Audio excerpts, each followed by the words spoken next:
Bonjour à tous, j'espère que vous allez bien. Alors aujourd'hui on se retrouve encore pour un petit vlog. Alors la semaine d'avant j'avais vraiment pas fait grand chose, mis à part un petit peu de nettoyage et d'arrosage, donc du coup je vous ai rien filmé.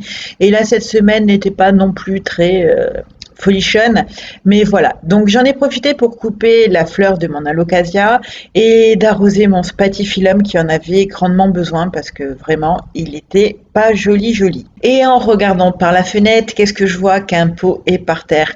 Je connais le coupable, c'est une tourterelle qui passe son temps sur ma terrasse et qui joue dans mes pots de fleurs. Donc voilà, donc la dernière fois, elle m'avait mis le bazar dans mes petites fleurs. Là maintenant, elle m'a carrément fait tomber un pot et l'a cassé. Donc je suis quand même au 5e étage. En dessous, il y a un trottoir, donc j'espère que personne n'a eu le moindre problème.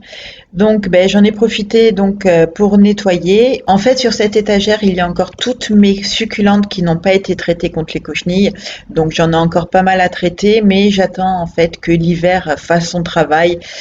Comme ça, au printemps, j'aurai peut-être moins de choses à faire. Et là, je voulais vous montrer en fait mes petites succulentes en fleurs. Voilà, c'était juste pour faire un petit clin d'œil. Voici mon spathiphyllum le lendemain de son arrosage. Vraiment, il a meilleure gueule quand même, hein. Il faut vraiment se l'avouer. Ensuite, le lendemain, en fait, j'avais trouvé des pots à vendre sur le Bon Coin et le monsieur m'a vendu une trentaine de pots pour 18 €.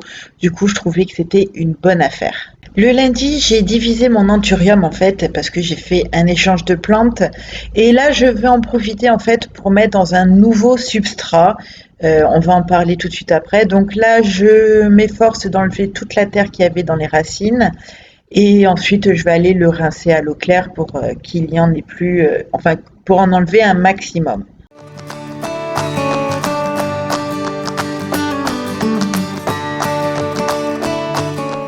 Donc une fois les racines rincées, je suis en train de choisir la taille du pot transparent. Oui, un pot à orchidée, j'avais besoin d'un pot transparent pour la taille de la plante et donc j'ai choisi le plus grand. Ensuite, je suis en train de casser les écorces de pin que j'ai parce qu'elles étaient un petit peu grosses et avec ça, dans le mélange, je vais rajouter la moitié de sphaigne en fait. Moitié écorce de pin, moitié de sphaigne. Parce que je vous avais expliqué que dans le podcast donc de la fleur de peau, Alan, le professeur en botanique, disait que les anthuriums étaient des plantes semi-épiphytes et qu'elles avaient besoin en fait d'un substrat pauvre et que l'idéal serait moitié sphaigne, moitié écorce de pin et d'un pot transparent pour que les racines aient le maximum de lumière. Donc c'est ce que je suis en train de faire. Voilà quoi. Donc franchement, ça n'a pas été facile parce que bon, moi j'ai l'habitude de travailler avec de la terre, mais je vous avoue que pour tenir la plante dans le pot avec des écorces de pin et de la sphaigne, ça n'a pas été facile, hein. Vraiment pas facile du tout.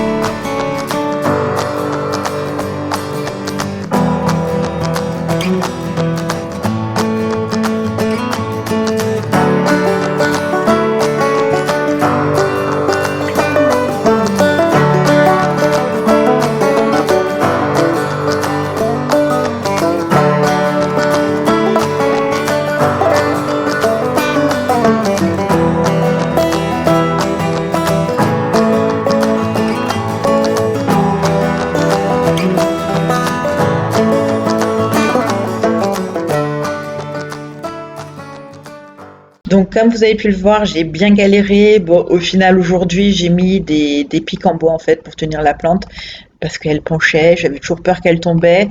Mais voilà. Donc, la plus grosse question en fait que je me pose, c'est pour l'arrosage. Donc là, pour l'instant, la sphaigne et les écorces de pin sont humides, donc il n'y a pas besoin d'arrosage.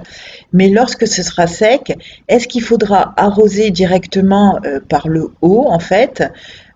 Ou simplement vaporiser pour pas qu'il y ait trop d'eau parce que bon la sphaigne détrempée c'est pas bon non plus. Donc en tout cas je vous ferai mes retours. Là c'est un essai donc on va bien voir ce que ça va donner.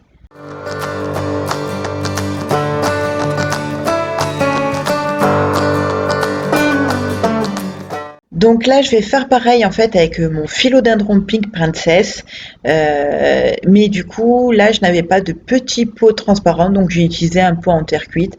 On verra bien aussi ce que ça donne. De toute façon, il est très près de la fenêtre, donc il aura un maximum de lumière. Et puis les philodendrons, avec tout ce que j'ai jamais eu de souci de luminosité. Donc même si les racines n'ont pas de lumière, je pense pas que ça pose un grand problème.